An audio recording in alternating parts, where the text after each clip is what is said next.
Producer, here we are again with another podcast, and we've got a guy that is a hardcore fish head. A lot of people I know say he's one of the best multi-species fishermen, maybe especially that somebody doesn't know, even though he's worked with a bunch of the big names in the game, which I'm sure we'll talk about. A lot of big personalities. So, there's always stories that come about from, working with big personalities. Do you know a thing or two about that? Yeah, you're a big personality, or there's some other words I might use, but yeah, see, you're so kind. Yes. I appreciate that. At any rate, yeah, Jeremy's he's good stuff. I'm interested to see where this goes, because depending on how much we can kind of, I don't want to say pry out of him, he's not as straight-laced as maybe his TV persona. So I feel like I have enough dirt on him that we're going to really get things kind of fired up. Well, you said they sometimes call him Uncle Jer. So anybody that's named Uncle as their nickname, there's something with them. I feel like it's a little creepy even, but a little bit of awesome at the same time. We should bring him in before he decides not to do this. Well, we got Jeremy Smith. That's kind of like a normal name. That's like an average name, but you're not an average guy, are you? I would say pretty average, like exceptionally average in most situations. Yeah. Just a name, because we have a lot of mutual friends and I know things. Mm-hmm. So we're going to see how many you let out and how many I have to pull out. You know what I mean? Yeah. Right. Yeah. Because for people that don't know, we'll let you tell your story, but you worked in the fishing media stuff forever, but you don't have social media, your own personal. Like, I'm slightly jealous, but how do you even get away with that? Well, fortunately, at work it's done. So I just never had an appetite for it or whatever, it just didn't appeal to me. So yeah, I just never got into it. So have it for work. So yeah, I'm obviously we work in a media business that is completely driven by it. Maybe not completely driven, but in many cases it is. But yeah, I'm ignorant to it. So fortunate in that regard that I don't have to deal with it. So. That would be kind of nice, because then you can go home and it's like, our job is not really a 9 to 5, but like with that, I think you could go home and you wouldn't have to be like seeing stuff, looking at notifications, having to deal with per se. Am I wrong? Or? Well, I mean, I have Facebook and I think I've got an Instagram account and those things just to look at stuff. But yeah, if you're trying to reach me on Facebook, I'm sorry. I don't ever really look at it and or respond. So Interesting. So, guys, we're roughly the same age. And I think it's always funny because a lot of my buddies in the industry, when you come back to it, they're all like that Bemidji Walker area. There's just a pile of them, my buddy Janisek and Chido and all these guys that went to school together. Heck, they lived together. Old John Crane that is now at Clam, who I work with, a bunch of those guys shacked up in his basement. And I stayed there quite a few times through the years. And just kind of a small world. And you were kind of on the skirts of that same grouping up there, weren't you? Yeah. So I went to Bemidji State actually to get a teaching license. So when I graduated college, I wanted to work for In Fisherman. That's what I wanted to do since I was a little kid. And then the Linders had started, Linder Media, right about the time I was graduating, and there was an opportunity at either place. So we had a family cabin near Walker. And I was in the summer times, I was waiting tables and guiding in that area. So just being around there, it's small, right? I mean, it's Walker, it's Bemidji. There's not a lot of people, and everybody loves hunting and fishing, and there's resources everywhere to do that. So yeah, I got to know a lot of those guys up there, and it's just that I'm a little bit further south now, not that far away, but I miss it because there's a lot more opportunity up there than there is here. Yeah, it's surprisingly Bemidji. I haven't been there in a number of years, but like the last time I was there was quite a few years between the previous go around, and that town like blew up, because when I first was there, I would say 25 years ago ish, in that range. Mm-hmm. I mean, it's still small town America kind of, and then all of a sudden it's like giant shopping centers and all this stuff, and I'm like, what happened? What's going on there? But it's just the way it is, Walmart and everything else, but it draws so many rural communities, right? So, I mean, that whole Northwest Minnesota, people are either going to Grand Forks, Fargo, or Bemidji. So, it's got a big draw from a big distance. And it did definitely change. I mean, when I went there, it just seemed like it was the old downtown was pretty much it. Now that whole strip to the west is built up, but it was fun being able to drive your POS car out on the lake because he had closer parking to class, right, in the winter. So it was just such a unique place to go. And I just went there part-time to get a teaching license, so I wasn't, totally in on all the other fun activities that happened at Bemidji State. A teaching license. So is it different in Minnesota that you don't have to have a degree? You can just get a teaching? Yeah. So the same thing. I guess I don't even know what it's called. So I went through the student teaching part and realized that there's no way that I'm going to do this. So I actually didn't follow through. So I don't have a teaching degree. I did everything. I didn't finish up the final paperwork and everything else that was required because I knew that there was absolutely no way in my life this is what I was going to be doing. Yeah, it's funny you say it because I have buddies, and even one right now, one who's getting out of teaching and another one who's just getting into it, and they're both fish heads. And I'm just like, how are you gonna do that? Like, it doesn't resonate with me, but they've got great personalities to do it. Obviously real patient people, being a fisherman and a teacher. So I've got buddies that teach too, but it's a great idea. And, like all the guides, not all of them, but a lot of them, like in Walker, they were teachers, and it was like, that seemed like a real clear path to be able to, if you're not going to be in the business, be a teacher, because you're going to get 3 months when you could fish, that was really, so I was getting into teaching totally for the wrong reasons. I was getting into it so I could have 3 months to fish, Right. Yeah. Well, you probably know my buddy, Jason Durham up there. He's, he's quite the character. Oh, yeah, he's a beauty. Yeah. He's kind of like you a little bit in the fact that, like, people may think one way, but then when you know him, it might be a little different, right? Yeah. Kindergarten teacher meets hellion. It is. Yeah, I love Jason. We did a trip a number of years ago. So it was Jason Durham, Jason Rylander. Mm-hmm. So those two together are something pretty special. And Brett McComas and Christian Hoffman and Jake Wallace and a bunch of us really into burbot fishing. So we love catching Rylander's big into that. Yeah. So we were like, we got to go to Lake of the Woods because the state record has been broke there. I mean, it's a world-class burbot fishery. So collected as many great burbot fishermen as we could. Brought a couple wheelhouses up there, set up this giant camp, and like, oh man, the goal was we're gonna catch the state record, and tour all over Lake of the Woods trying to catch a burbot. And like the group, I never caught one, and like the group collectively caught like 2 in 4 days. So this goes to show you what kind of fishermen we really are. But it was a really fun trip. Yeah, Rylander and Durham, basically every year at like the St. Paul Ice Show, there becomes a new rule for the group that I'm working there for. Like, 1 year it was you have to have your shirt on, stuff like that. There's something that just kicks in that you're like, if you weren't there, like, how does that come about? But yeah, I wish you could show the picture of Rylander's family photo. I don't know if you've ever seen that or not. So he's got like, it's like the family gets together for Christmas. So you got, the parents and all the kids and the whole family setting, and everybody's dressed up in like their church clothes. And Rylander's in the background with his shirt off. It's just amazing. It is just one of the most amazing pictures I've ever seen. It's spectacular. That pretty much sums those guys up. But yeah. So you mentioned fishing for the pout. Like, I don't want to like throw you under the bus, but but it's kind of fun to, throw these things out there. Like, you're one of the few guys in Minnesota that, can I say you're not like an ice head? Like, how's that even possible?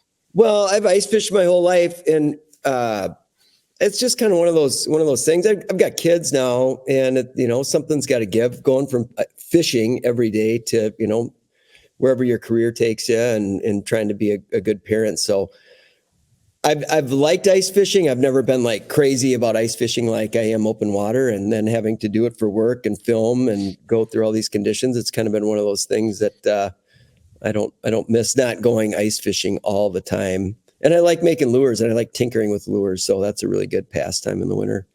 So, I think that if you really look close, like all the signs are there that you might be a little bit like a beer drinking type of fishing guy that I could hang around with, because you've been around a lot of nut jobs. When you start talking about like Durham and Rylander's like he's a surface value nut job, right? Like there's no questioning that's going on. But you went, again, I don't want to tell your story, but who did you go to work for when the teaching thing, you decided that was no good? It was another couple nut jobs. Yeah. So where do I even start with this? So there's a lot to unpack right here. Yeah, there's a lot to unpack here. So I told you that I was doing that. I was guiding in the summer. So I was going to school in southern Minnesota, had or summers off. And then I was working at Arthur's on 10 Mile and doing some guiding, and just got to know the people. I was basically direct depositing every check I had to Reed's on fishing gear at that point in time, so it was just buying baits, whatever, rods, reels. So, but anyway, I was in there all the time. So of course, got to know the guys at Reed's, and then college had what was a J term. So you had this month off, and my senior year, I'd completed everything I needed to do. So I basically had a month off. So went and worked for Reed's and was doing a little bit of their sports show stuff. And then I got to know Chip Bleer through that whole thing. And then he needed more help doing this. They had this on ice tour thing. And then they're starting fishing the wild side, and they had this magazine called Dock Talk, and they somehow got their hands on organizing the Leech Lake Guide Coalition. So anyway, I went to work for those guys kind of part-time as I was then going to school in Bemidji. And then when I got sick of the teaching thing, or knew I wasn't going to do it, I had a full-time job with those guys. So yeah, I started there, which was good, in the regard that I got a lot of experience, and it was really good in understanding conflict management. I mean, you have two, like I often hear, one of my sponsors says I'm a big personality. Like that's his nice way of saying things, right? Like I would think, let's just not to talk ill about, one that's no longer around or what have you, but like Scarless he was a nut job, and Chip is he's a wild man.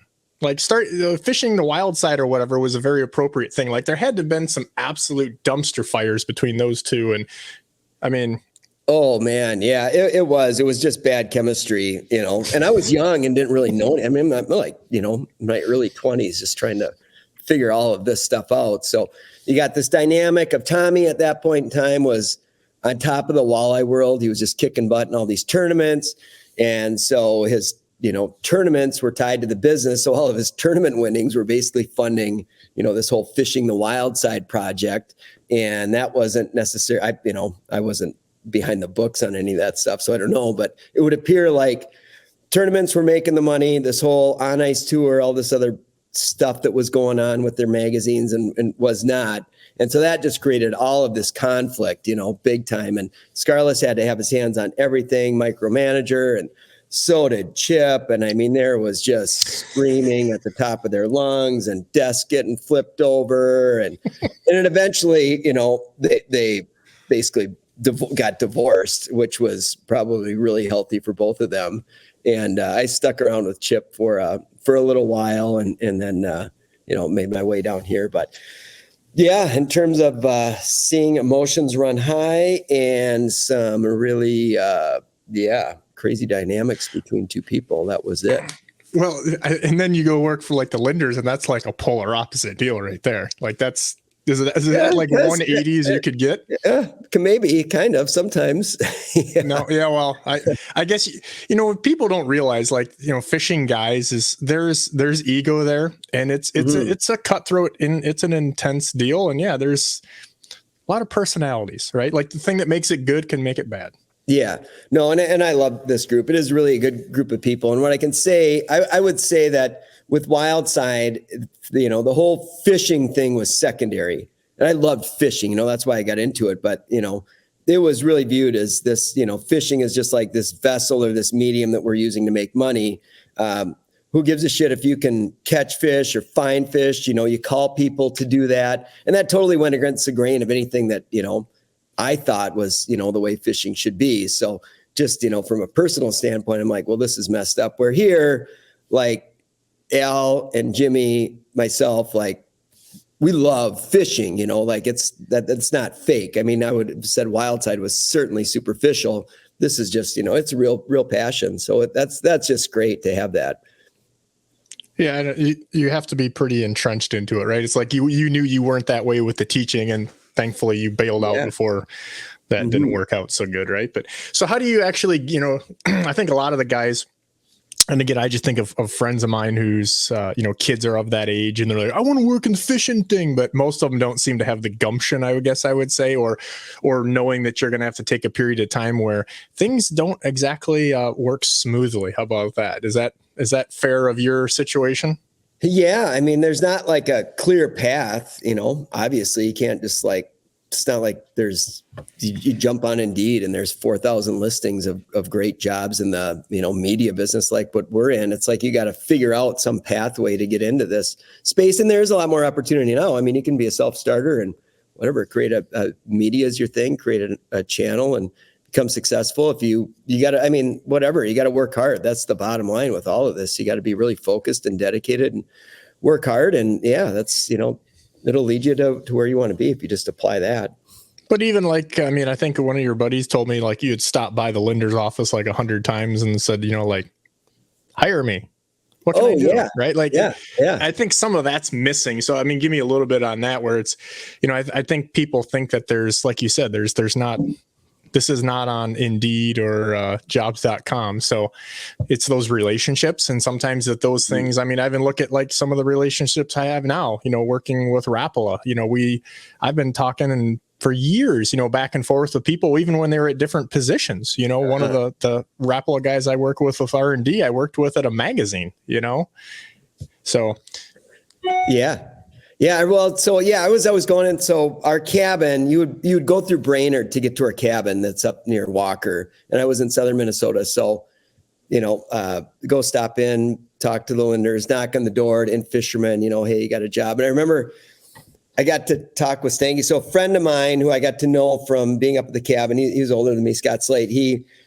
He knew who Doug was because the Lindners had this thing called Camp Fish, and they would do these jamborees where Bill Dance and Al Lindner and everybody would get together and take all these people fishing, and Don Persh and whatever, a number of guys. So he's like, yeah, sometime when you come through Brainerd, we'll go stop and see Doug. I was probably 18 or 19 years old, something like that. And so I went in there and I remember, asking Doug like this question, how, I want to work for you guys. What do I do?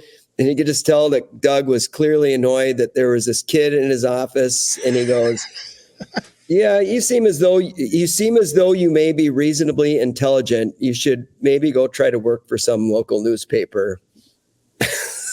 Yeah.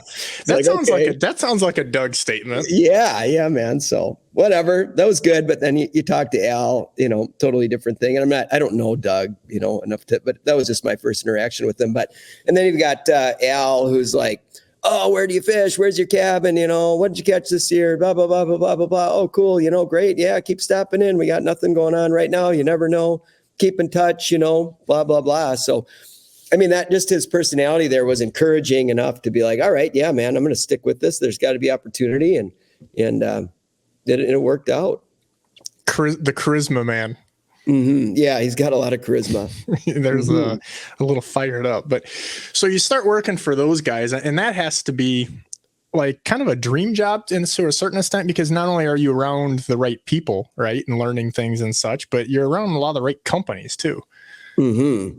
Yeah, I mean, as you know, Ross, I mean, this is a relationship business. I mean, Dan Quinn is one of my best friends at Rapala. You just get to be in all these really great relationships often with people who are your customers. And that's the way the industry is built. I mean, it's of course becoming more corporate now, but I mean, it's been a good old boy network for decades. And it's, you get to know somebody, you start a relationship, you do this, guys are starting companies in their garage. It's obviously different now, but yeah, I mean, it is a dream job in that sense, and a lot of the relationships you have. And then fortunately get to make a lot of cool TV fishing shows. I don't get, like I said, I'm a parent of a couple kids, and that keeps you busy. So what's fun about it is that you could easily be, which I'm sure a lot of people are, in their mid 40s and everything else that's going on in life, separated from fishing. And I still fish as often as I can, especially in open water. But, without this, it wouldn't be like, I'm going to go to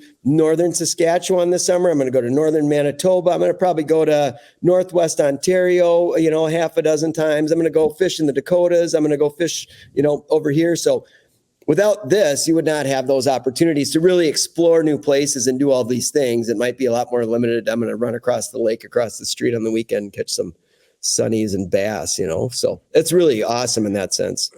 And so, you're in a little bit different situation, I think, other people in the fishing industry, but like how many days a week on average do you think you fish during open water? Because I think people think that you fish all the time, and maybe it's just you get out for 2 or 3 or 4 hours or something. But like, how often are you really fishing anymore? Well, it used to be 7 days a week. I would, several times I could string together 100 days without missing a day, but that's not real anymore. I would say realistically that I'm on the water in open water 4 days a week still. It's not like I'm out there from dawn to dusk, but sampling, just getting out for a couple hours, even, in the evening or something like that, even if it's when the kids go to bed. But it can change too. Like we'll get in these situations where you're going to do this big trip to wherever for lake trout, and it's going to be a 6-8 day trip, so you've got all these elements you've got to gear up for, whatever it is, big pike, lake trout, you get all this gear prepared for that.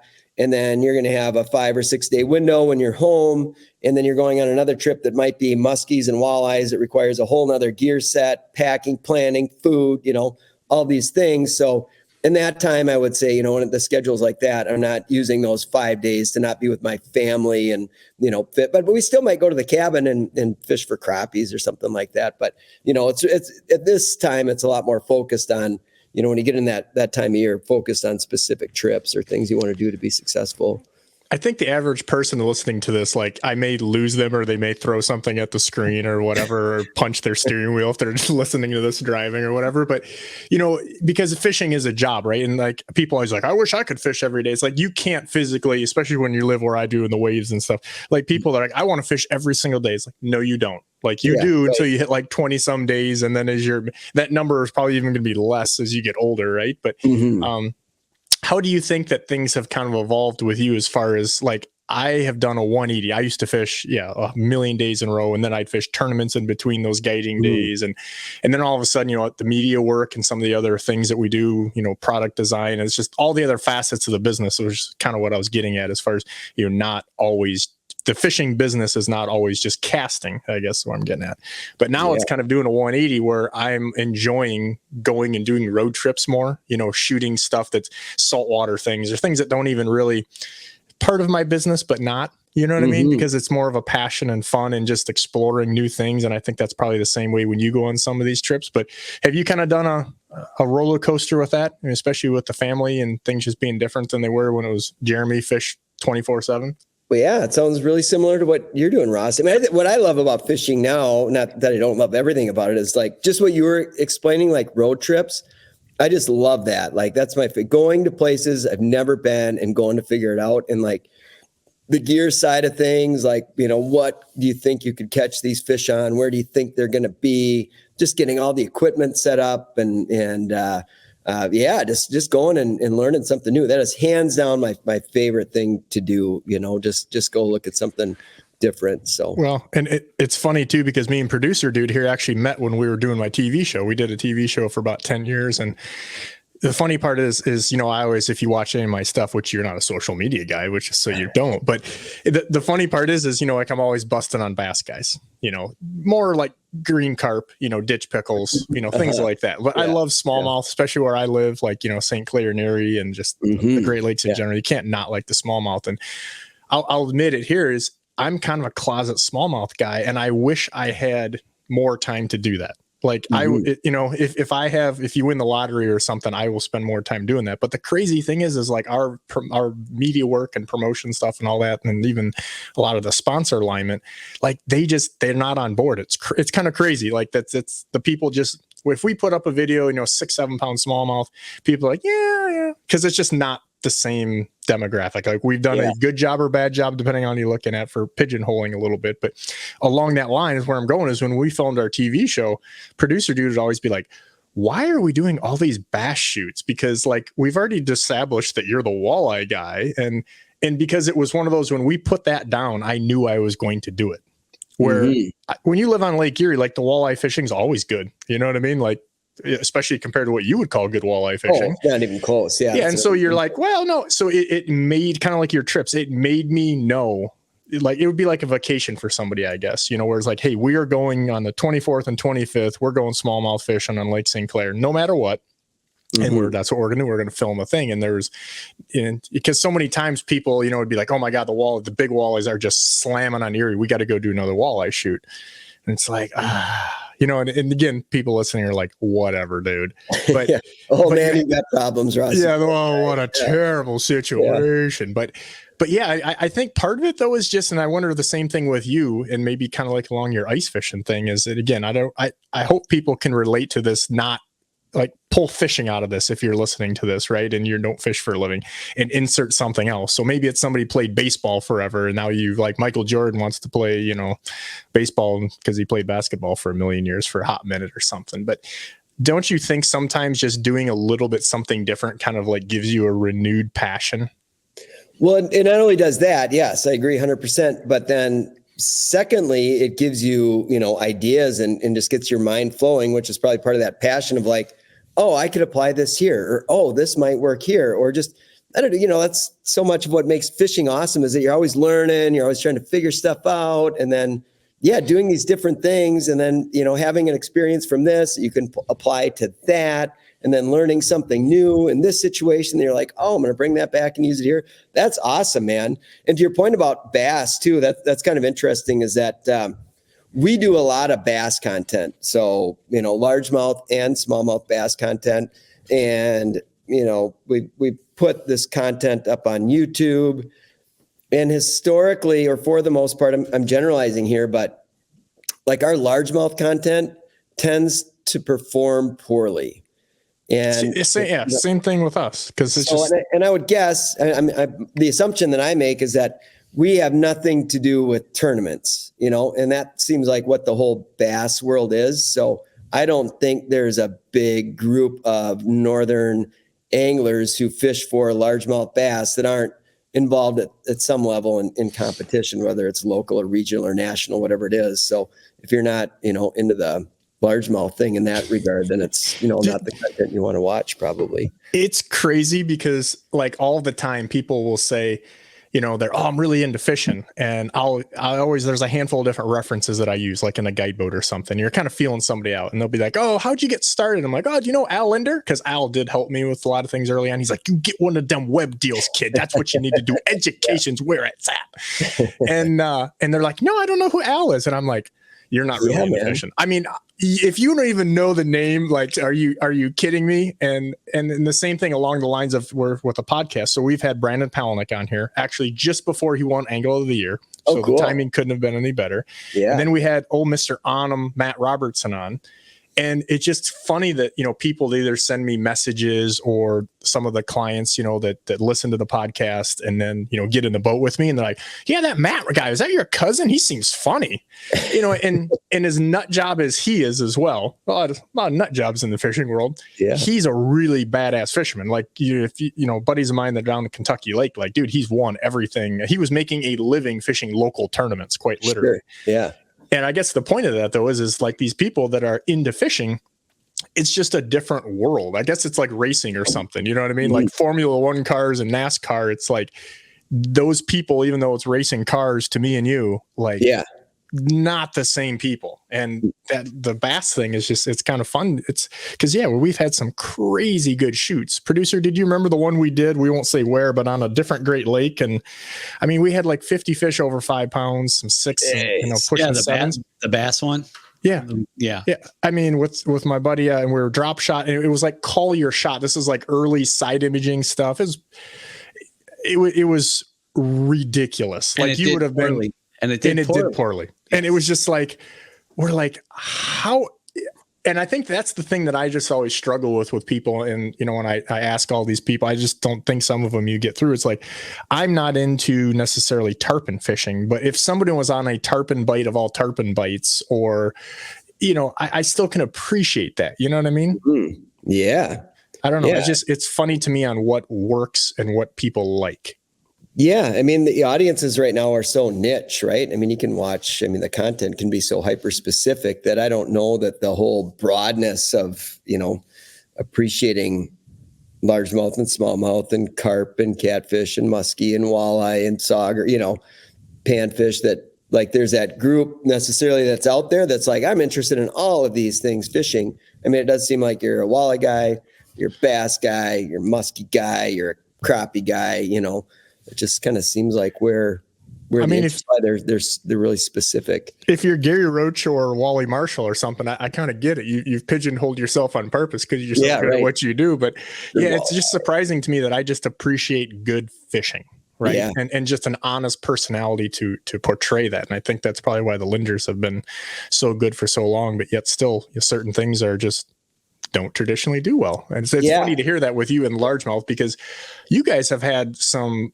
things through the years, and probably before you were even with them. I can remember watching stuff where you're like, I didn't know there was largemouth that big in Minnesota, And I don't know. I remember we used to produce television for FLW. That was the first thing I was doing when I started with the Lindners. We were doing this FLW series.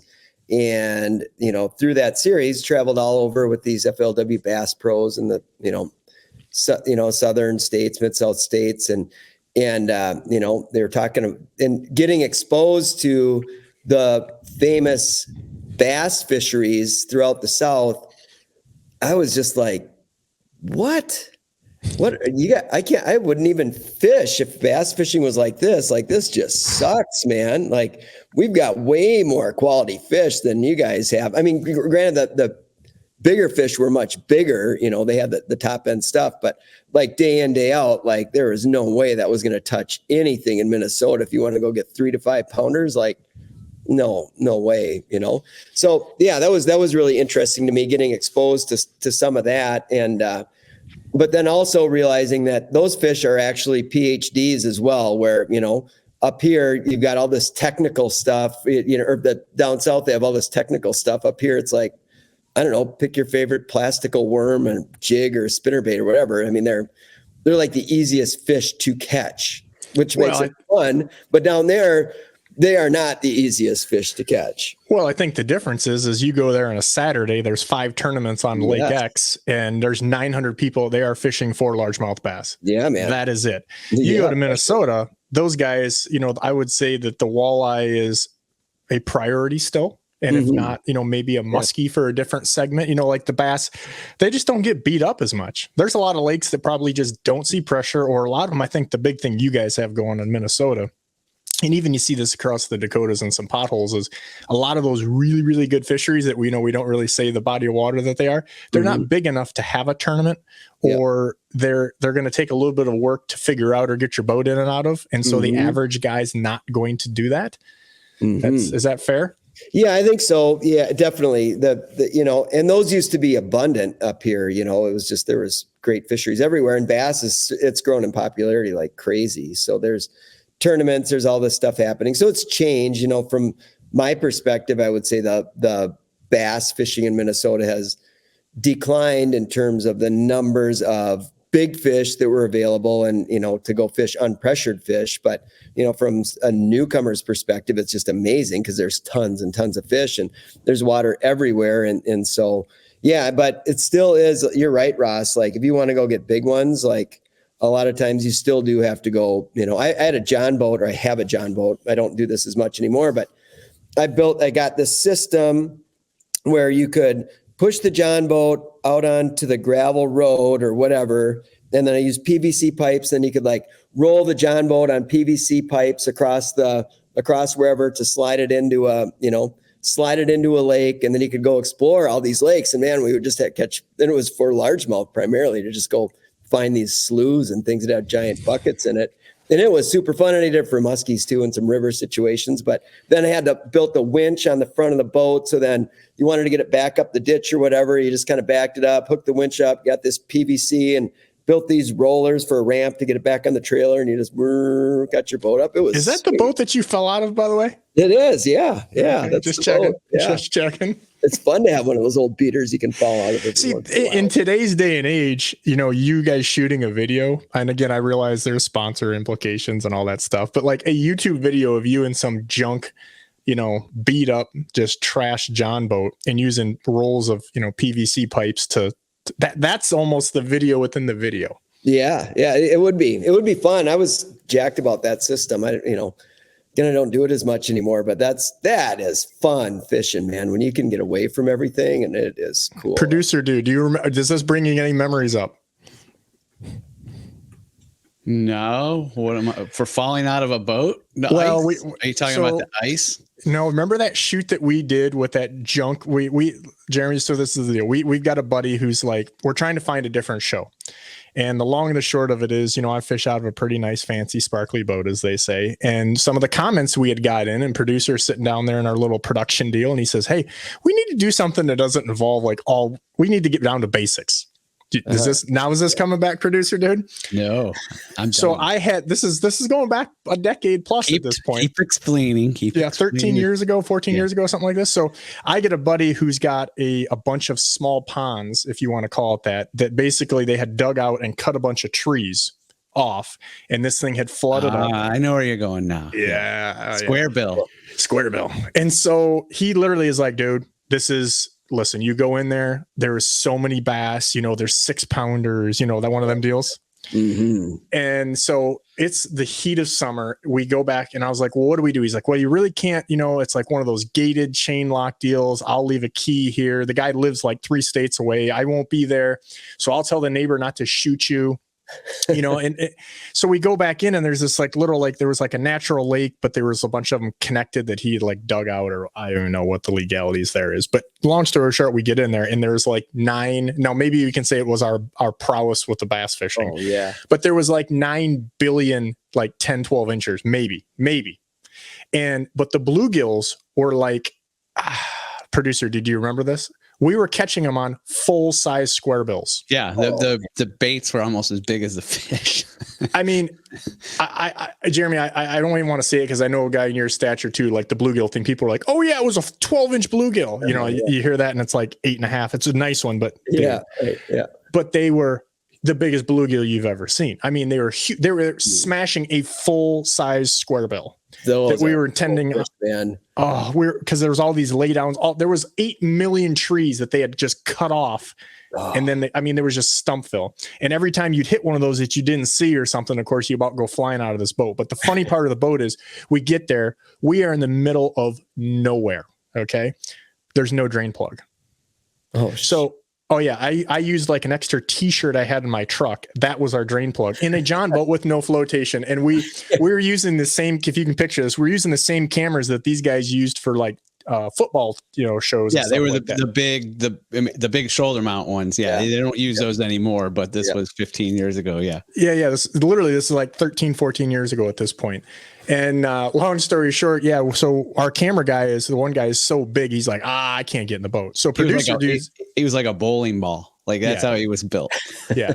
And this boat is and so he goes and sits by a tree, and we got producer dude he's a little more petite, he's a little, and he's like, wow, I'm like, we got to do it. We're catching them here. We got to get in there. So we have way too many people and way too small of a boat. And they had one paddle. And when I say a paddle, it was like the ones that you had in your pool when you were a kid. They weren't even a real paddle. And the thing had been so sun rotted. Is this bringing back memories, producer dude? Yep. That one stroke, Jeremy, with the paddle, half of it broke off. It just disintegrated. Another stroke with a paddle, the other side of the one blade. So then we flip over to the other one because it was one of those double. We're down to a pole after about 6 strokes, and we're like, what are we going to do? And so there's video of us hand paddling. Have we ever run that one, Ross? I don't know that we've put that on your channel. I think I have it in the DVDs. We absolutely need to run that because it was. But the point of that is it did well. I remember him telling me you aren't going to believe this. This did great. And it was and the literally the largemouth were probably not much bigger, if they were at all, than the panfish and catching these. And so we called that one. That was the name of the episode, the square bill. And every single thing he'd be like, what are you doing? Like my buddy, what do we catch? Square bill. Because it was the only thing we could not hang up. And 5 different species in that lake from the same bait. I mean, it was nuts. It was That's cool. Yeah, it was a difference thing. But I think that, again, just going back to what works or weird things, or sometimes I think people get too serious in all our fancy equipment that people appreciate some of that, I don't know, challenges, shall you say? Oh, for sure. Yeah. I mean, you would have the impression if you were just to scan through, media, ourselves to blame for this as much as anything, you're new to fishing, oh man, I got to have a lot of stuff to go fishing, to be successful. I need a big boat, and I need a nice truck to pull it, and I need all these rods and reels and lures and tackle and electronics. And it's like, holy man, of course you don't need all that stuff, but if you're into it, it makes it a lot more fun. Well, I mean, when I think of the Linder's deal, I think of polished, right? Like, I think you guys need to do like some Bill Dance type cutaways, because Al's like mess ups or whatever you want to call them, the outtakes would be, I'm just telling you, pure gold. We've heard that from a lot of places or a lot of people, that you guys got to do some blooper stuff. You got to go through and dig through all that. And I don't know where all of that stuff probably lives. Some of the editors probably have it, but yeah, it would be really great to do. I think it would be fun as well. So give me a little, working with Al there, it's been said that you're like his handler. Okay. So are you the guy that gets the M&Ms, turns the screwdriver? Give us a little insight here. People want to know. So, yeah, I mean, Al's office is right next to mine. So, we're close together every day. So, I mean, just a function of, this is not like negative in any sense of Al, but just to his age, I mean, he's getting up there and stuff. So there's just a lot of things that, he's not really doing, so whether it's rather emailing stuff or helping him organize a schedule or, buying a fishing license online or a lot of those things, right? That's just, it's just a product of his generation that he's not super in tune with a lot of that stuff. So yeah, I work with him on that kind of stuff all the time, but I got to give, just Al credit. Like I believe he's 78. I think he's going to be like 79 this winter. And that dude goes, when he's doesn't have something going on, he's going fishing like every day. I'm not saying he's getting up at 4 a.m. and fishing till 10 at night, but it's like from noon to like 5, like every day, he's been at it for like 80 and he loves it. And he comes back just like, whatever. I caught 50 bass last night, nothing big, but I got 50 bass. Like, how many times have you gone and got 50 bass in your life, Al? That must've been the 4 bazillion time and you're still jacked about it. Like, I really appreciate that. That is super cool. I always tell people that's why he is what he is. There's a million stories out that where, we had him on the podcast actually. And every fish is like it's his first, right? Mm-hmm. There has to be some good stories in there. We're not throwing him under the bus, but there has to be some of those where you're just like, oh boy. Oh man. Good Al stories. I'm just trying to think of some really good. Don't waffle on us, Jeremy. Come on, Uncle Jer. Come on now. Uncle Jerry. Oh man, I am really struggling to come up with a good Al story to share with everybody that I feel would be. Well, we'll let you off the hook slightly for now with that, but how about, because again, when you have so many mutual friends as we do, they tend to help a fella out like that. Like we had Pete Mania on here, and one of his really good buddies was nice enough to talk about one of his ex-girlfriends that tried burning his house down, and so we brought that up. Yeah, really, that's awesome. Yeah, and Pete, it was, there was a gas can. That's a good impersonation, man.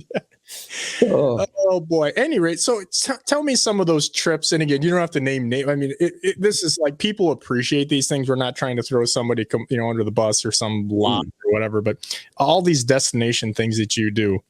Because again, just like our deal that we had with the little shit boat, there wasn't a 6-pound bass. There wasn't a 6-pound bass in that lake, right? And that paddle hadn't moved, and there wasn't a drain plug there for years. And it's like, when you guys go to do a shoot, there's a lot of people that, and it respectfully is probably more like they say, I want to help the Linders out, like, oh, Linder Media is coming here, Langling Edge, whatever. And then you get there and you're like,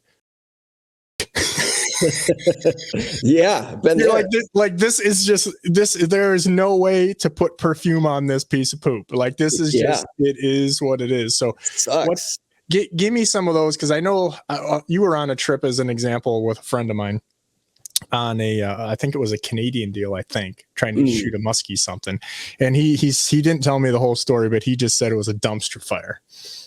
Well, we literally fished around a dumpster fire. Like, it's not like a hypothetical. It's no bullshit. Like, so I got to be careful in telling the story, but it was amazing. So, we went to this place, which I had been wanting to go to for a long time. I was pretty excited about it. I had it, in my mind what this place was. But then you get there, and we were blessed and shalomed to the point of like being incredibly uncomfortable. And I don't even know where to start on this whole thing. Like let's just start from the beginning then. Let's start about like the first meal. And so like, first of all, you can't have any beer anywhere on this place. So like, that's kind of that's their rule. Canadian fishing standpoint, you want to go have a beer when you're done with the day of fishing, but that wasn't part of the deal. So anyway, but like the big dinner, they're having a fancy dinner that night, and the fancy dinner was, like that kind of plastic ham that you get at Walmart that's like pre-shaped, and you can get like a circle of it, but there's no bone. It's just like, so you got that. It's called spam, Uncle Jared. It's called spam. Yeah, it basically was spam. And then you got a half of a boiled red potato with a couple sprinkles of black pepper on it. And that was like the big sweet dinner for the week. That's what we were going with. Plastic ham and a half of a baked potato. And then we worked, I guess, really hard. We were struggling. So we got this, I wish I could show you this appetizer plate. We got this plate of appetizers. Send me a pic. It was a reward for these hours worth of work. And it was like some shitty little green olives that were soft. And there was like these pickled, soft, mushy cauliflower that it wasn't really white anymore. It was more like a greenish brown. And then a few carrot slices was the big, like, you guys have been busted it, man. Here you go. And you look at this shit like, oh no. Look at his face. He's still disgusted by it. Yes. Absolutely, producer dude. We are bringing back traumatic moments, and this is what I've been waiting for. Still disgusted by this many years later. People, how long ago was this? Like 10 years ago? No, it wasn't that. I would say it was maybe 5 or 6 years ago. So, so people that don't know or haven't done these, because I've done more than a couple fly-ins or destination trips like that to Canada or wherever. And normally, like, you eat pretty darn good there, and you want to because you're out and you come in, you're busting. Maybe you have a nice shore lunch or something, but you come in, you're hungry. There's not a lot to do, right? Like, you're kind of just chilling out and having some beers, and you have no beer, and you got a couple carrots and an olive. Like, I get it. What am I doing with my life?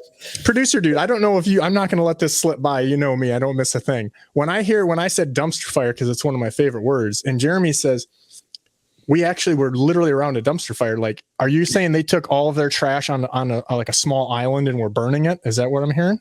You got it. Yep. So a literal dumpster fire. And that's the only island that actually had fish that they chose to be the That's what we were told. Like, well, if you want to get this, just fish around here. Never mind that there was 20 other guests that they told to fish around there. So you've got the smell of burning couches and plastic and this rotten ass ham and olives that everybody threw away burning on this bald rock. And you're supposed to like film.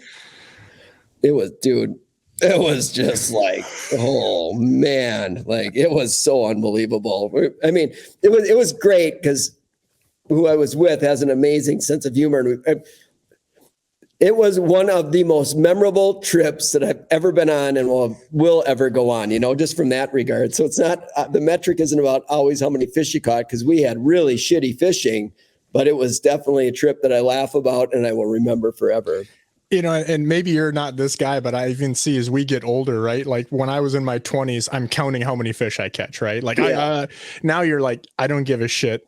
And it's more about, I mean, at the time, probably not as funny, but again, like your buddy, when we're sitting here, eating dinner, drinking a couple beers, and he tells me, dude, if you ever have Uncle Jer on your podcast, you need to talk about this. And I'm like, what? Oh, yeah. I mean, let's even back up. I want to hear about this because it's kind of creepy, but I like it. Uncle Jer, how did that even come about? Because it's a little creepy, but I like it. I guess, that's your buddy Duffner coming up with that whole deal. So, I might not know this, but in my former life, I was a calendar model. And, so can we put that picture up? Because I have a picture in my phone of your calendar. Yeah. So Dan just thought Uncle Jerry was really appropriate to be the guy in the calendar. So, yeah. Oh, so I mean, am I going to get a text message later? Please don't use that picture. No, it's fine. I'm not embarrassed about it. It's good. So, yeah. I think all of our customers or anybody who I would get in trouble with has seen it and they think it's pretty funny. So if they don't, whatever.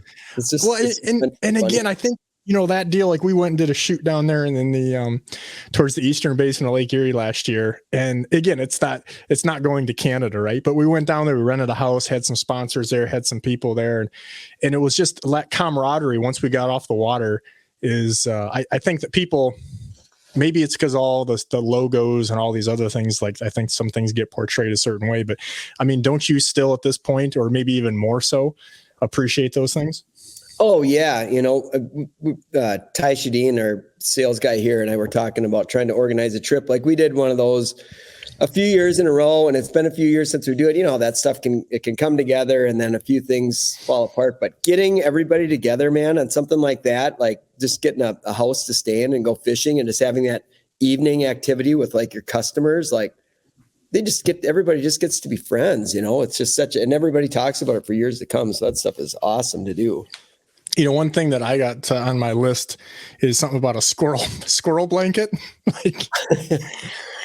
So my son is he's 9, he just turned 9, and he loves hunting. Like it's just his favorite thing, and his passion in life is squirrel hunting. Right? That's just all he wants to do. So over the last couple of years, man, I cannot even tell you how many frickin' squirrels I have had to clean.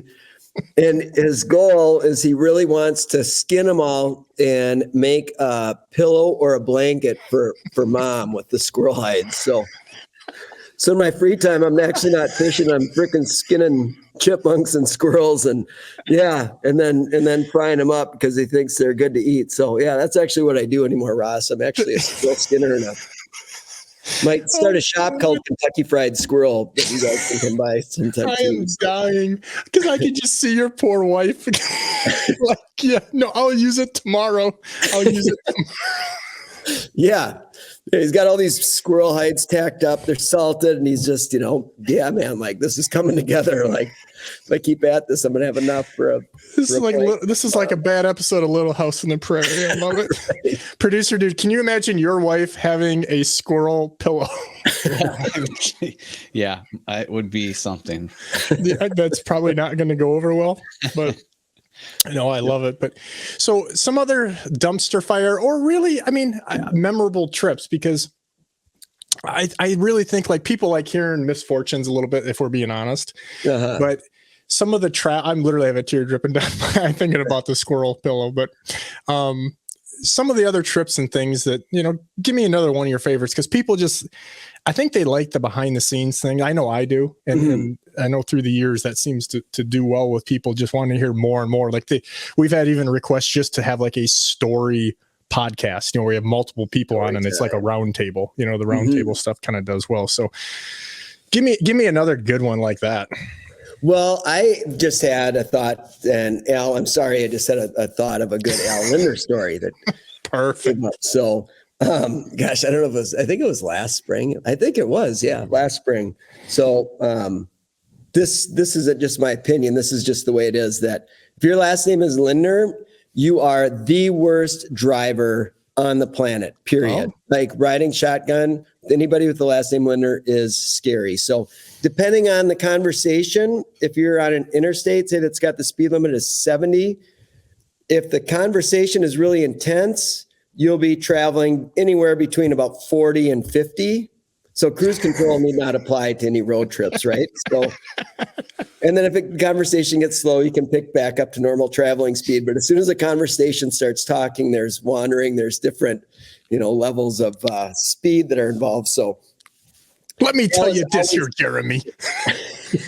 So Al is always just like losing his mind in the spring to go. And so he's like, I need you to come with me. We're going to go, I want to go put my boat in the water. He's got these electronics that, he's just such an instinctful fisherman that like you could give the guy a flasher, then he would be just fine. Like he has this remarkable sense that he could just go out in the middle of I've been with him on big bodies of water. It's just like he's flying. And as you look at his graphs and they're both on whatever, 2D or down imaging, like no value, relevant information, and like just stop and like you're on a reef. Like it's remarkable. But anyway, that's a side point here. So, but my point of it is he's not like electronic savvy. He's like 80 years old, right? So he wants to go check out these electronics. So on the way to the landing, everything's frozen except the river. So on the way to the landing, speed limit 60. I don't think we broke 30. And you're just looking in the mirror behind you, and there's like 700 cars behind you, and you're just like, oh shit, man. Like, yeah, pick it up. But anyway, we pull off onto the gravel road. Then on this twisty gravel road, we exceed like 60, where like now he's ready to go. So now like you're making the corners, and the boat is like fishtailing around the corners at 2075 Pro V, scared for your life, right? Like, holy shit. So then I think that they have all broken the speed over ground record in reverse with the boat, right? So if you're ever in a boat, like, and it goes into gear, you have to plan on that. There's going to be extreme acceleration. They make you hover. Like backing up, like you're going to go really fast backwards, and then you are going to come to a halt really quick. And it's just nuts. And then coming out, you're going to see the trailer get 3 feet of air jumping over these things. So anyway, we get the boat in the water, and we start kind of, looking through the electronics, and, yeah, man, everything's working good. And you're just kind of walking through it. And then the bilge comes on. I'm like, did you put the plug in? He's like, oh yeah. I don't know if I did or not. I go, I didn't look, I wasn't back there, but I was like, yeah, we'll just throw it on the trailer or whatever. So I run up the car, back the boat in, and it's the same thing with driving. Like, he just like guns this 300 Verado, and the frickin' boat, like, it just like goes up, and like half the hull comes up over the post where you tie stuff, right?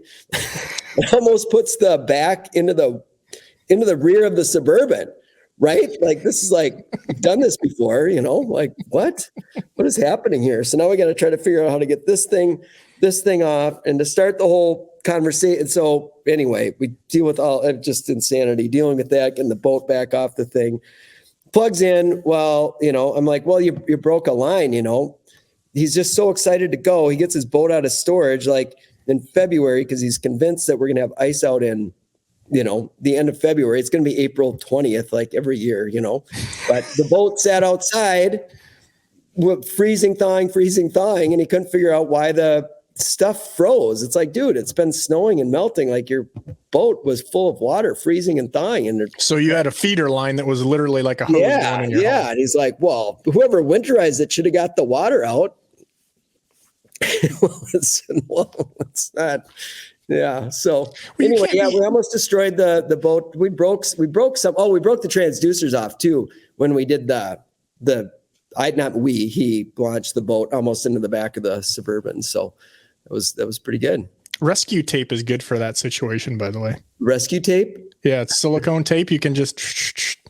There you go. Yep. Yeah. Fortunately, we got a little bit different lines on the Ranger. I haven't had that, but yeah, if you do rescue tape, sounds like with you guys might be a good idea. Yeah.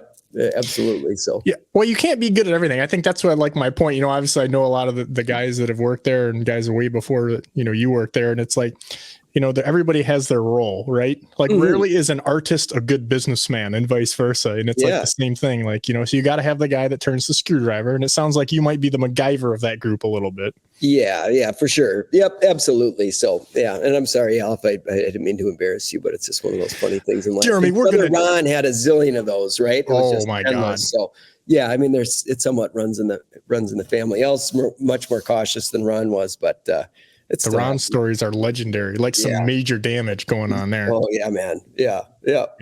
Yeah, the Al ones are kind of a little more restricted, but so along those lines, again, like obviously, I don't know how many podcasts and things that you've done, but a lot of people seem to all talk about the same stuff, and they know you're making videos and this and that. But a lot of your stuff, because again, we're mutual friends, and the R&D guy there at Rappel is a pretty good buddy of mine from way before he was there, and you working with Rappel, and I'm sure some of the other companies too that you guys represent on working on things like lures and development and giving some insight. I think that's one of the things a lot of people that do what I do, even like on my angle, they don't understand how important that is. Because when you have that much time and you can portray something so much easier to, these guys in the office. And so, what are some of the things you've done with, lure stuff? And we're going to get to your other buddy too, who's I've known a long time.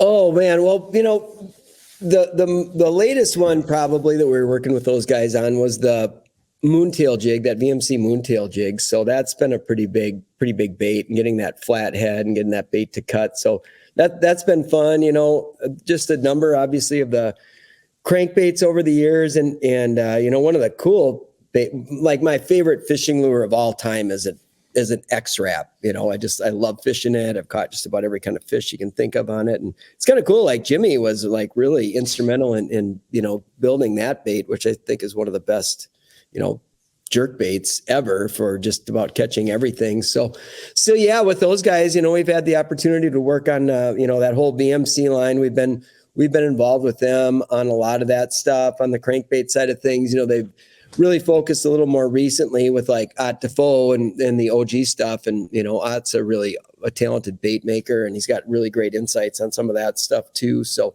and I'm sure you worked, on the Scatter Wrap series was another fun one. And I'm sure you've had a lot of opportunity to work on some of the, the stick baits and that type of stuff as well.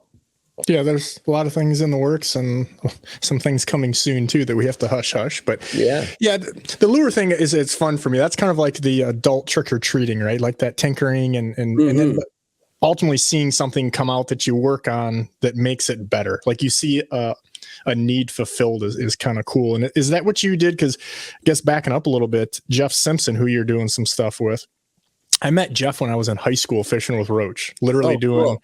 Nice. Yeah, I think it was a PWT that we filmed a show or did something, back. And I think it was when Jeff had like just started within fish. Like he was even a young guy then. And he going back long enough, he had told me, yeah, I'm working on this thing called well, we don't really have a name for it, but what is now the chubby darter. Yeah. Right. So however long ago that was mid 90s, maybe. Yeah. So, yep.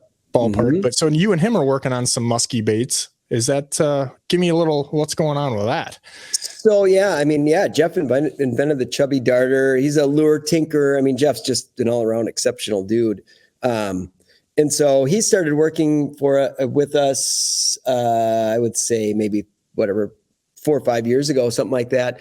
And Jeff and I had known each other, of course, we're in the same town, whatever, but he's always tinkering with baits. I'm always tinkering with baits. And it was like, let's just start, let's collaborate a little more on some different baits. So yeah, man, we spend a lot of the time in the winter, working on different ideas. A lot of them are musky baits. Like we've got this top water kind of wake bait. You're just looking for unique things that maybe don't exist in the musky world. And that's one of the things I love about musky fishing is that in many cases, that world is still like the old world of tackle making, where there's all these really cool baits and things that guys are just doing in their garage, really fun, stuff that's got a purpose and is well crafted. So yeah, we made this wake bait among other things, and it's a cool musky topwater, and came up with the name for that one. Jim Lindner actually named it. Not knowing that he was naming it, but he just dropped it. So it's called the pot smoking midget. And there's a lot of backstory there that I probably can't share. So, but it's a cool bait, got a cool name. Is it named after someone in particular? It is. Yeah. So, yep. Interesting. But, the profile of the bait and everything seems to fit that name. So, yeah. The thing about musky fishing is, because I have a lot of buddies that, do that, are hardcore into it. And then just guys that I've met through the years because of, whether it's mutual sponsors or whatever. Is it because, do you think that I may catch more walleyes in one day than what a good musky fisherman could catch in a season? Like, being real. Not to me, that's just the nature of this deal, the fish at 10,000 casts, right? So you don't have as many opportunities. Like if I'm testing a new Rapala bait, like I may or may not be doing right now, I have so many more opportunities to say, hey, is this working or not working? Like when you're musky fishing, you don't know if it's just the situation, they just are being muskies, or there's only 20 fish in the whole lake, or whatever the deal is. That it seems like there is more. Or is it because, the market's not as big, generally speaking? You just see that even if you go to like Helen or Raleigh's or something, you see these baits that are not like I couldn't find anywhere else. right? Yeah. So as a musky making lure maker, is it just because, are you doing that because there isn't a lure that fits that need, or there's somebody that's not doing it as well? Or is it just you guys are all tinkering son of guns? It's kind of all of the above. So some of it, like a wake bait category doesn't, I don't know where you could buy one of those. So it's like, oh yeah, let's make that. There's another bait called headlock, which is a really awesome bait in the musky world. So it's got like this clevis pin. I thought it was to me, it's just a brilliant idea when he came up with this. It's got a clevis pin as the pull point on the bait. And what it does is it makes the bait wander and hunt. So it's going around, and then it's like, you'll see the bait almost climb up to the surface over here, and then it cuts and it comes back down, and it's just got this amazing hunt and wander. It's like, that's really cool, but it's that traditional, thin profile body, but you love the idea. So it's like, oh, what's a great bait is that, the tail dancer, the Rapala tail dancer. Caught tons of big fish on that. So, what if we just make, a bigger profile from below? We get that tail dancer shape, and then you incorporate in, the traditional like tail dancer pull point along with this clevis pin concept to make a bait hunt. So, we've got this big mic that's a really cool bait. And depending on where your pull point is, it can be kind of jumpy and hunty, or it can just have that really nice classic action, tight or wide. And so, yeah, those are kind of the fun things to do, is not only find, something that doesn't exist, but maybe, try to tweak something else out more. And in the world of musky fishing, whether any of it makes a difference or not, who knows, but that's just part of the culture of musky fishing. You just have to tinker, and then you get these stupid ideas in your head that, oh, I ran a green blade with 2 pieces of purple in the skirt, and man, that was on fire that trip. And probably in all reality is when muskies are biting and you catch them, in a lot of cases, it's just because they want to bite and they don't really give a shit what you're throwing at them. I mean, that's obviously not always true. I mean, there's ways to refine it, and guys are really good at it. But we just tend to put a lot of emphasis on little things that we can't really quantify for sure. I think in the walleye world, the equivalent is custom painting crankbaits now. Like, yeah, absolutely, there are a handful of things that are done, and even like some of the new Rapala colors that they have, those was 5 or 6 new ones that they've put in the scatter series and the husky jerks and all that. Yep. Like, those are pretty dead on. Like, almost all of those are money baits that they kind of tweaked from some different basic patterns that are popular, around the Great Lakes or what have you. But I just always find it amusing that it's like, you'll get this guy in the parking lot, and generally these people are like, hey, we watch your videos, man, but hey, this is what we caught him. Like, they're trying to be helpful, and they see some lure, and I'm not going to lie to you, if some now my cover's blown, I'm just like, oh, okay. It's like having a 4-year-old help you, cleaning fish or something, because the very next guy shows you something. If that one is like all chartreuse, the next one's clear, and then this one's chrome. And I've seen this just with the guys that, work for me running guide trips, where we may have a corporate trip out and we're all within eyesight of each other on the 11th largest freshwater bite in the world. And we're all catching fish. And at the end of the day, we kind of take inventory, as we're putting the boats on the trailer, and, oh yeah, I caught him on this. I caught him on purple voodoo. I caught him on, and it's all over the place. But yet each individual boat and usually it's the customers too, right? Where they're like, oh my God, man, he had 6 of them, and it was so good. We wouldn't have caught anything if we didn't have that. And I'm just over here like, well, I was 300 yards away and we did just fine. And I wonder, it's probably the same thing with the musky thing to a certain extent, right? Oh, for sure. Yeah. And like, back to your point is that, you don't get as many encounters with them as you would a walleye or something like that. But guys that are really dialed, I mean, couple guys that I talked to a fair bit and fished with off and on are Doug Wagner and Luke Ronestrand. And those are like 2 incredibly talented musky anglers who handle a lot of fish and catch a lot of fish. And they do it enough and catch enough fish that, there's things that they do that, logically make sense, but, also just produce a lot of fish. And when they say something's legit, then you kind of go with it's probably legit, but for guys that go out, periodically here and there, it's pretty hard to put a whole thing together. If you catch 30 fish in a year, like, what do you really know? Producer dude, don't be mad at me, because I'm going to do it. I'm going to do it. Okay. I'm going to ask him to give us one last story. And this is normally, Jeremy, this is normally where people trip and fall every time. They trip and fall. So let's see. You're a professional. We're not going to edit you, Jeremy. Uncle Jared, just freaking throw this shit down. Throw it down. Of all your travels. I mean, maybe we can throw one of your buddies under the bus too. You know, they're not here to defend themselves.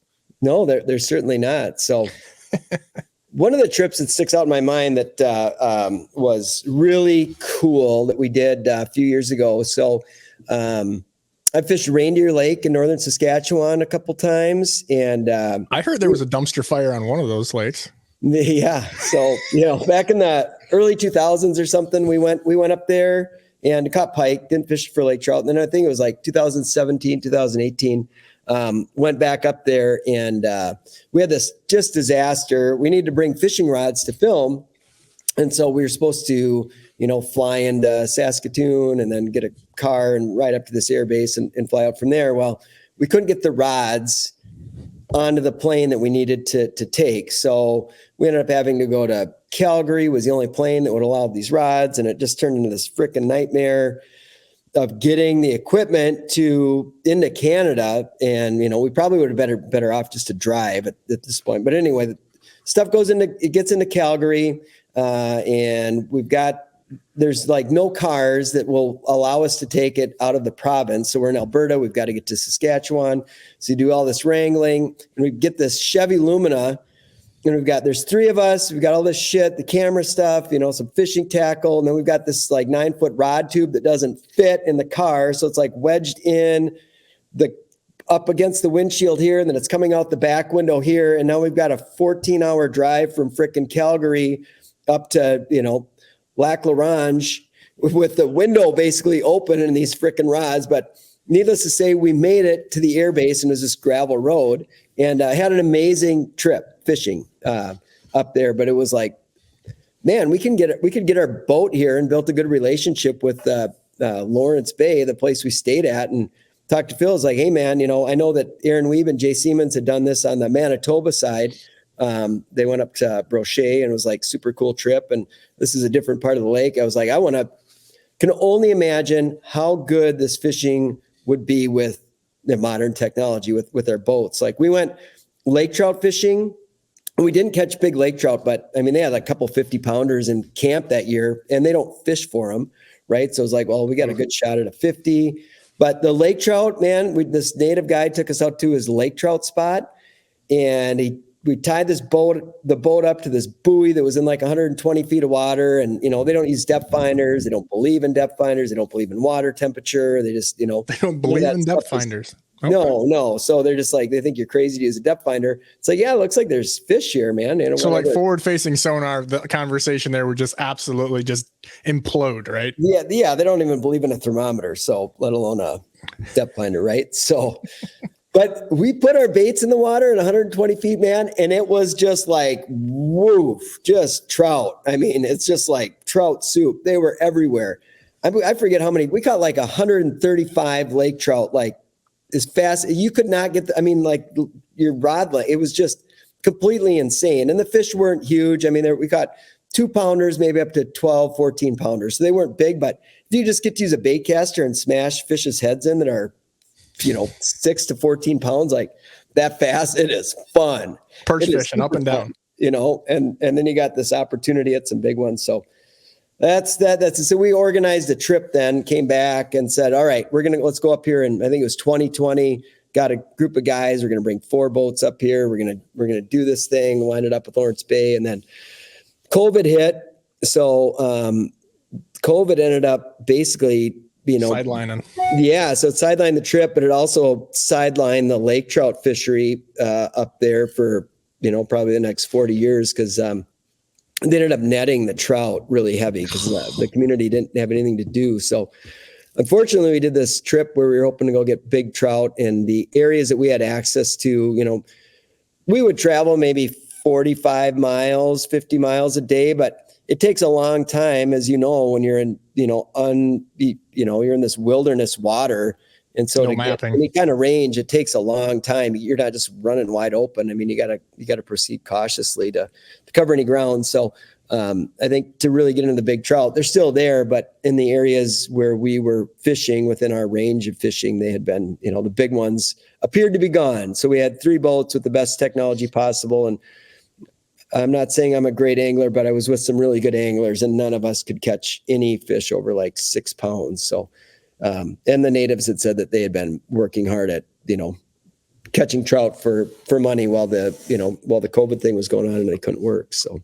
Yeah, you're 100% right, because it's the same thing on the Great Lakes. We've had some netting situations going on there, man. But if you kind of get away and almost, I call it outgassing, you know what I mean? Where you just go past where those people are either capable, because like, again, I did a situation in Ontario where we caught just probably my best day ever of big walleyes, 23 over 10 pounds scaled.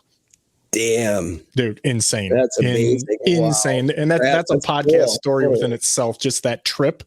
But it was kind of a similar thing, I would imagine, to that lodge where you're at, where everybody around us is fishing out of 16-foot like Alaskans or 18-foot Alaskans with 25s or 15s or whatever on them. They physically go where we were going, and we were we're in our bigger boats, and we just outgassed them, and basically we got to where those fish, it wasn't that the fish were gone. Yeah, there was not nearly the population, but the local people either weren't able to go or had not made that effort because they didn't have to. It's like a hunting thing, right? Like you just you did wherever. But producer, I don't know if you remember the podcast we did with Dave Sanda. Jeremy, did you ever work with him? Did that cross over? Yeah. Yep. Dave was at Linder Media for quite a while I was here. You bet. Yep. We did a podcast with him, and I've known Dave forever. He put me in Fisherman magazine when I was in my teens. Like I have high regard for Dave and all that he's done for me. But Dave is kind of what I would call a reserved guy, right? Yeah, very much so. We had him on the podcast, and producer, don't know if you remember this. I mean, he was, I don't want to say going off, but he was like boisterous almost. Like it was insane. I was like, who is this Dave guy? Yeah, it was like a retirement Dave was party Dave, and he had his Hawaiian shirt and everything on, and it was just like boom. But the funny part of the deal you'll appreciate is he talked about doing the same thing, going on one of these shoots in Canada, doing on a jumper deal, and they brought a trolling motor, like a trans amount, I'm guessing. I don't really remember. Sure. But if people, they should seriously go listen to this podcast. And they talked about, the battery blew up. They bought batteries you're not supposed to, and they blew up in the plane. Oh shit. Yeah. Oh, dude. And literally like the provincial government people were looking for them, but they went and got on a different plane to get out of Dodge. And like that story was like, and it was one of those deals that was like, again, I don't mean this disrespectful, like knowing Dave for 25 years or whatever, maybe more than that at this point. You just, a certain person, right? And it was like grandma just going off at Thanksgiving. You're like, wow, we've never seen this before. And this story with the plane basically having this battery blow up within it, and it caused like the shutdown of the airport. Like, oh man, yeah. But yeah, I think that people don't understand the struggles of getting, they see what they see, but getting the equipment there, rather it's just rods or obviously, driving for 6 days to get your boat there instead of some little aluminum or something like that. Canada has amazing resources. It's a beautiful place. If people haven't experienced it, like it's just so cool. I love it up there, man. So much to explore. Yeah, you did pretty good, Jeremy. I'm going to give you on that last one. You brought it pretty good. Normally, guys they flub. We got to edit. There's a lot of let me think. It was reserved, thinking of a good idea, but that was a fun trip. So I mean, I just added that one more thing that was really the highlight of the trip. So on Reindeer Lake, there's this crater hole. It's like 700 feet deep. So it's a meteor impact site, and so. My buddy Andy, Dirty Andy's on the trip with us, and Dirty Andy, yeah. I feel like there needs to be a little explanation just with the Dirty Andy. He's my neighbor. He's a good friend. He's a former DNR employee. He's an Ivy League PhD. He's a math guy. He's just like one of the smartest people ever. But does he not have hygiene? Is the hygiene an issue? No, he's just got a dirty sense of humor. So I wouldn't get along Sometimes with him. He's handy Andy because he can fix shit, but a lot of times he's dirty Andy because he's saying things that are inappropriate. So. Anyway, so it's like the last night before the last day of fishing, and part of the group was actually leaving. So, of course, it was a party night. Everybody's having fun. Andy at dinner gets into this bottle of scotch, and like before dinner. So half the scotch is gone. he ate some gummy bears, and just totally messed up, right? Like really fun, whatever. We're in Canada. We're not talking about gummy bears that one of your students would eat. Yeah. So he's whatever. He's having a good time. It's fun. We're all laughing. He just gets super messed up, and it's just whatever. It's great. So the next morning we're getting ready to go, but he is so hell bent. This whole trip he wants to go down to see this crater hole, and it's a long, it's like 30 miles or something like that to get there. And it's just all you're going to look at is on a depth finder.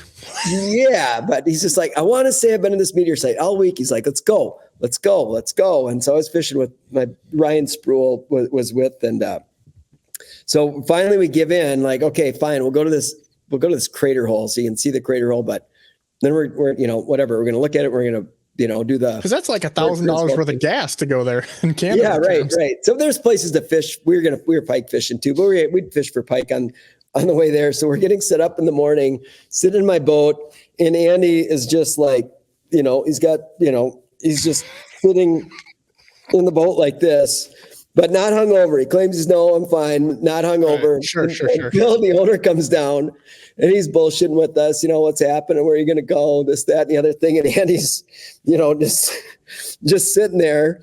And Phil and I are having this conversation, and he can't hold it anymore, and just blows chunks all over at the feet of the resort owner in the boat.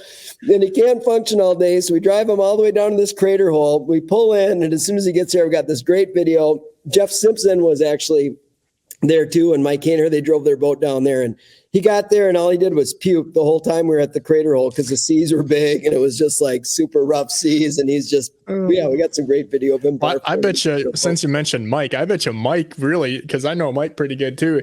Yeah. I bet you he really didn't help that situation out. Oh man, yeah, he got a ton of shit for that. So that was awesome. That was the crater hole. Andy puking on the lodge owner's feet.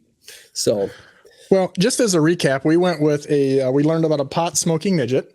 Yep. Okay. We learned about good lake trout fishing, bad lake trout fishing, lure making, Al Linder and screwdrivers, and also don't let him drive, aside from the age, anybody with the last name of Linder. So just doing some quick recap here.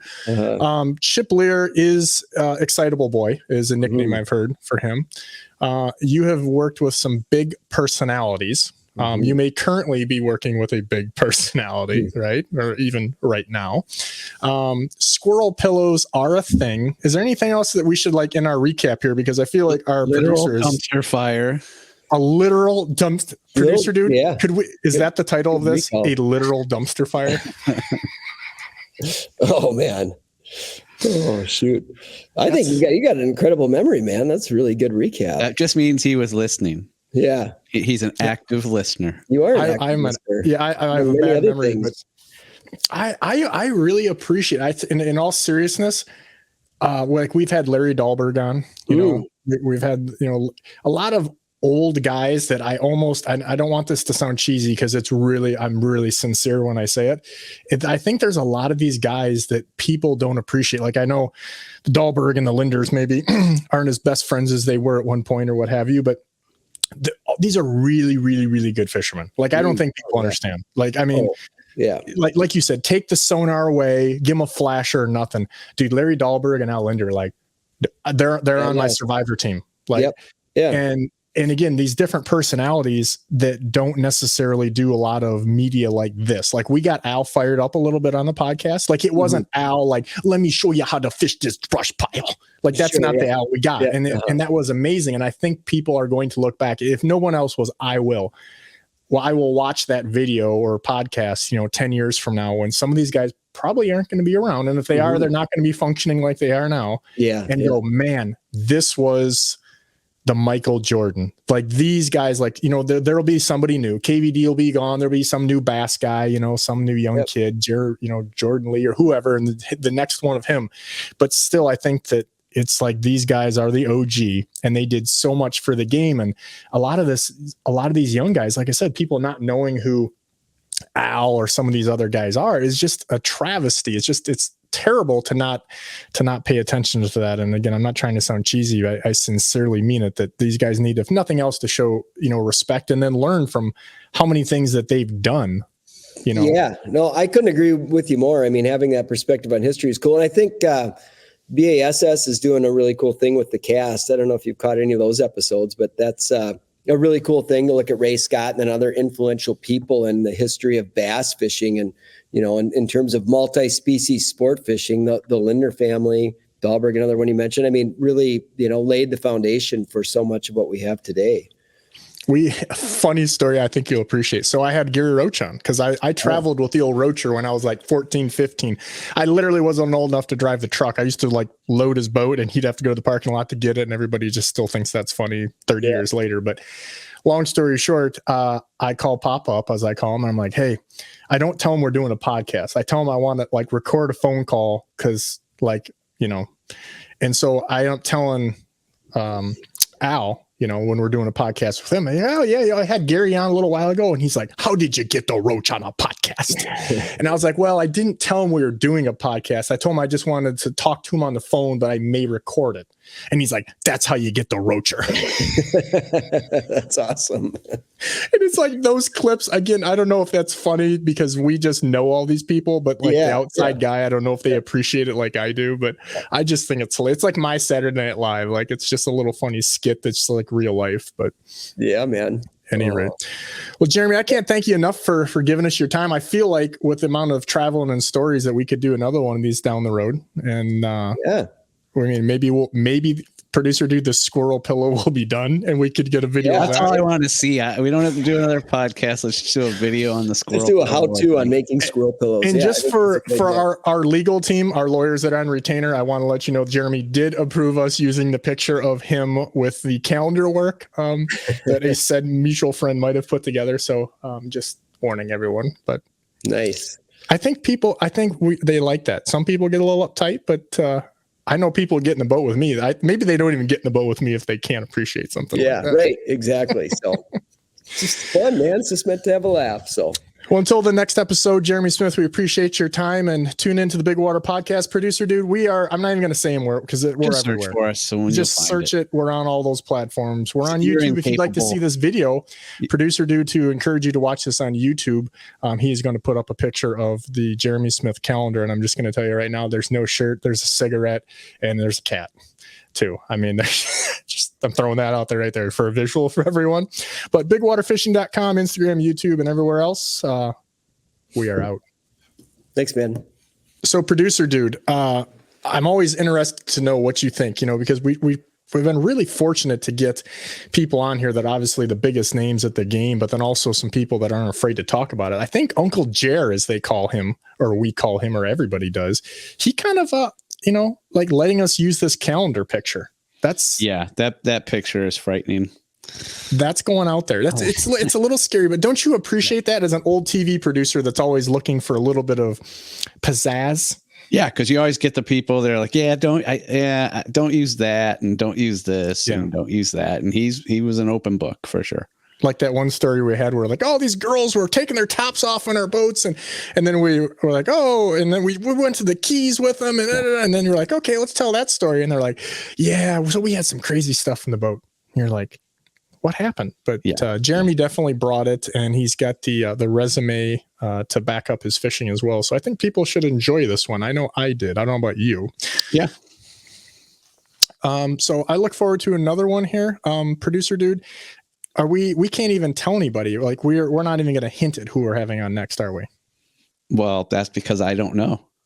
Perfect. That's how I like to keep it. So it's hard to hint at it when you don't tell me. Perfect. I like to keep you guessing as well.